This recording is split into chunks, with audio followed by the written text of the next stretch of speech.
Learn how to fold a zine in this video. A zine is a little handmade booklet. They are fun to make and trade. You can put whatever you want inside of it. To make your zine, start by folding the page in half from one side to the other side. Then open it up and fold each side towards the center line. Then open it up and fold it again, flip it in half and fold it vertically. And then I flip the paper over and fold each line again, back and forth. Doing this will make it much easier to fold the whole book together. While it is folded in half, cut from the bottom to the first line there. Now you can open your page up, fold it in half vertically, and then push the two sides together.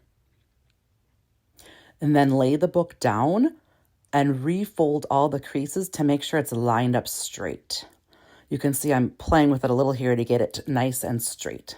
I have templates like this one seen here. Look at the caption below to see how to find them. Have fun filling your zine up.